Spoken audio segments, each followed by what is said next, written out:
even though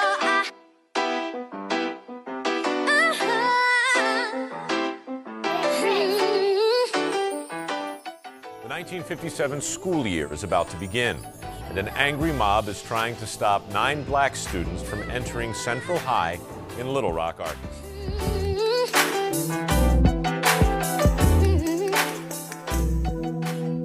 The question I usually get asked is, were we scared?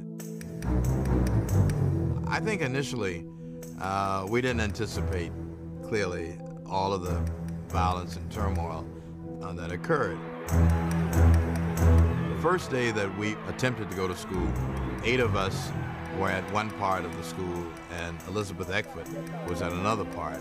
And it was the mob that followed Elizabeth. Then you begin to feel that this was a very hostile, violent group of people. Even at that point, I told myself that if we didn't go through with it, didn't attend Central and backed out, it would just reinforce the view that the African American community in Little Rock wasn't interested in making a change in things.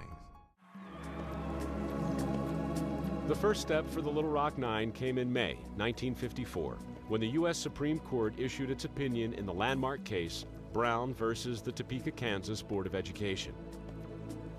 Separate but equal was inherently unequal, and integration was now the law of the land.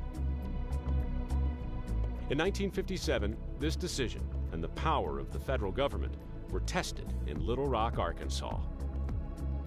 We didn't, at the moment we were selected, have any idea it was going to be as difficult as it turned out to be. In the face of protests at Central High School, the governor of Arkansas, Orville Faubus, calls out the National Guard. His official reasoning is to preserve the peace and prevent violence. It clearly wasn't to protect us. It was to make a symbolic stand. It was to protect the way of life in the South, because they barred our entrance. Hoping to throw open these school doors, President Dwight Eisenhower does the unprecedented. He calls in the 101st Airborne Division of the U.S. Army. I think President Eisenhower wanted to show that the federal government was supreme in this. And they could have done what they needed to do with 100 troops. But 1,000 paratroopers was really meant to send a message. Under the guard of the U.S. Army, the students are finally able to do something seemingly very simple: go to school.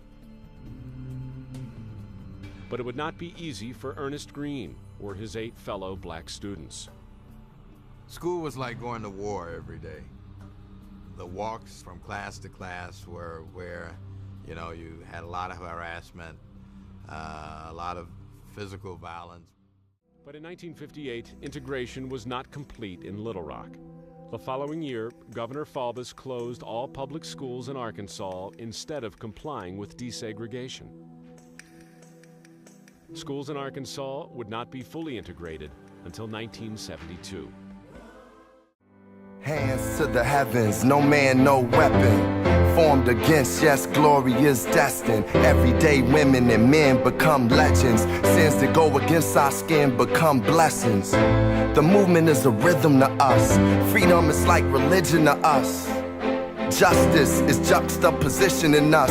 Justice for all just ain't specific enough. One son died, his spirit is revisiting us. True and living in us. Resistance is us. That's why Rosa sat on the bus.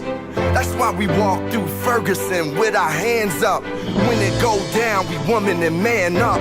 They say stay down, and we stand up. Shots we on the ground, the camera panned up. King pointed to the mountaintop, and we ran up. One day, when the glory comes, it will be ours. It will be ours. Oh, glory, glory, glory. Oh.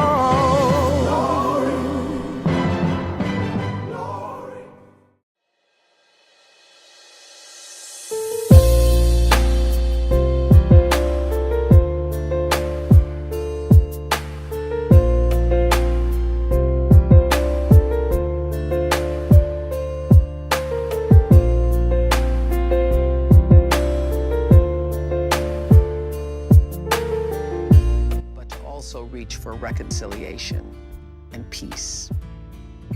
How do we show people how to make peace and how they can also be peace?